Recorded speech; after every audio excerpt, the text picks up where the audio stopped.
College రోజులు. ఎక్కడికి ఆ పరుగు? అది రికార్డ్ సబ్మిట్ చేయాలి అక్క, అందుకే వెళ్తున్నా. అరే ఏంట్రా ఎప్పుడు రికార్డ్ ల్యాబ్స్ అంటూ తిరుగుతుంటారు, లైఫ్ అంటే ఎంజాయ్ చేయాలా. కానీ రావు సార్ స్ట్రిక్ట్ కదా, రికార్డ్ సబ్మిట్ చేయకపోతే ఎలా? Rules are meant to be broken. ఈ కాలేజ్ వేస్ట్, ఈ స్టడీస్ వేస్ట్. మీరు కూడా మాలాగే ఎంజాయ్ చేయండి. అయితే మీరు ఇప్పుడు రికార్డ్ సబ్మిట్ చేయరా? రూల్స్ గురించి అసలు పట్టించుకోకండి, మేము ఎటువంటి రికార్డ్ సబ్మిట్ చేయడం లేదు. సబ్జెక్ట్ నేర్చుకోకపోతే ఇంటర్నల్ మార్క్స్ ఎలా? ఫ్యూచర్ లో జాబ్స్ ఎలా వస్తాయి? అరే గణేష్, రికార్డులు రాస్తే మార్కులు వేస్తారేమో కానీ నాలెడ్జ్ రాదు. మీరు కూడా మాలాగే చిల్గా ఉండండి. అరే గణేష్, ఈ కాలేజ్లో చదివితే ఎలాగో జాబులు రావు. మేము కానీ డైట్ తీసుకున్నాం, మీరు కానీ అలాగే ఉండండి. Kranti madam entry. గీతాంజలి, అజిత్, మీరు అసెస్ ఏంటి ఎలా ఉన్నాయి? డిసిప్లిన్ అనేది అసలు లేనే లేదు. వెంటనే లోపలికి రండి. విజయ్, నీ చున్నీ ఎక్కడ? అజిత్, షిప్డెన్స్ ఏంటి ఎలా ఉన్నాయి? ఇది ఫ్యాషన్ మేడం, మా పర్సనల్ లైఫ్ మా హక్కు. గీతాంజలి, నీ ఐడి కార్డ్ ఎక్కడ? రికార్డ్స్ ఎక్కడ? ఇంట్లో మర్చిపోయాను మేడం. ఐడి కార్డ్ కి చదువుకి సంబంధం ఏంటి? మా ఇష్టం, మాకు నచ్చినట్టుండే హక్కు మాకుంది. అయినా మేము ఫీజులు కడుతున్నాం కదా, మమ్మల్ని అడిగే హక్కు మీకు లేదు. మెల్లగా వచ్చారులే, మళ్ళీ మొదలు పెట్టారా? పదండి వెళ్దాం.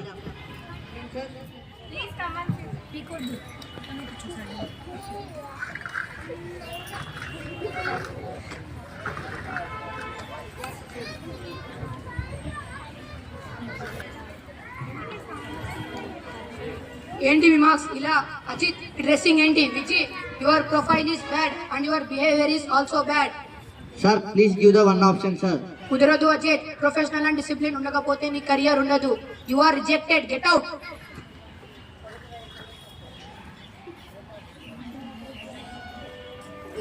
రెండవ రంగం. ఒక సంవత్సరం తరువాత టీచర్ గా గీతాంజలి ఎంట్రీ. ఆదిత్య, పేపర్ విమానం నా మీదకు విసిరద్దు. ఎంజాయ్ జయంతి, గీతంలకు చెప్పింది గుర్తుందిగా, రూల్స్ అన్ని బ్రేక్ చేయాలి. అవును, ఈ రోజు నుంచి ఈ కాలేజీకి మనమే రాజులం. All of you silence. ఆ పేపర్ రాకెట్ ఎవరిది? ఆదిత్య, నిలబడు. గీతాంజలి మేడం, ఇదేమన్నా కొత్త గెటపా? టీచర్ లాక్ చేస్తున్నావా? Listen carefully.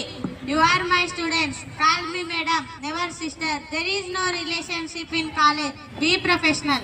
అక్క, నువ్వే చెప్పావు కదా రూల్స్ వేస్ట్ అని. ఇప్పుడు నువ్వే రూల్స్ గురించి మాట్లాడుతున్నావు. On that day I don't have any responsibilities.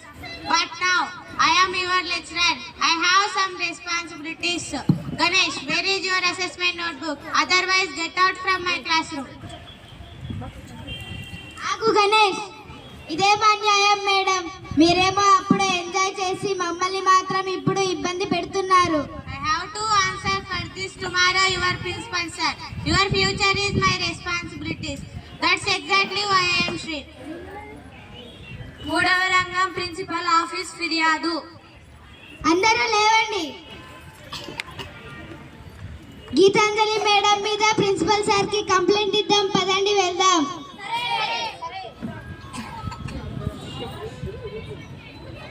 Gitanjali ఎంత పెద్ద సైకో! అప్పుడు ఎంజాయ్ చేసి ఇప్పుడు ఎంజాయ్ చేయడం లేదు.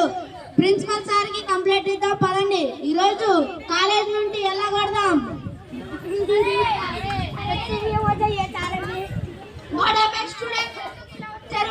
సార్, గీతాంజలి మేడం మమ్మల్ని చాలా టార్చర్ పెడుతున్నాడు.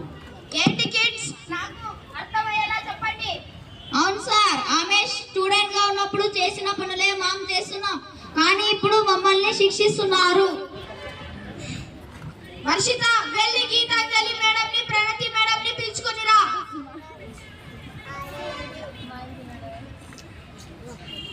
గీతాంజలి మేడం, ప్రణతి మేడం సార్ పిలుస్తున్నారు, రండి.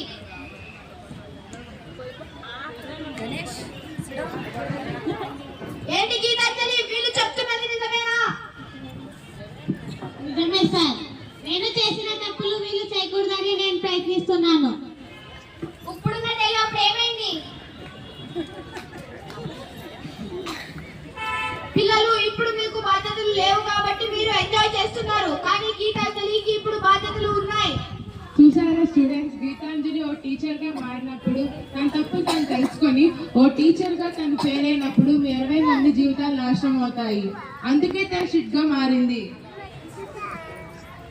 తమ్ముళ్ళు చెల్లెళ్ళు టీచర్ అన్నవారు కేవలం పాఠాలు చెప్పడమే కాదు మిమ్మల్ని మంచి దారిలో పెట్టాలి.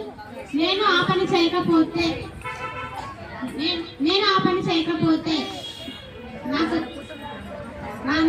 నేను చేసే పనికి అర్థం ఉండదు.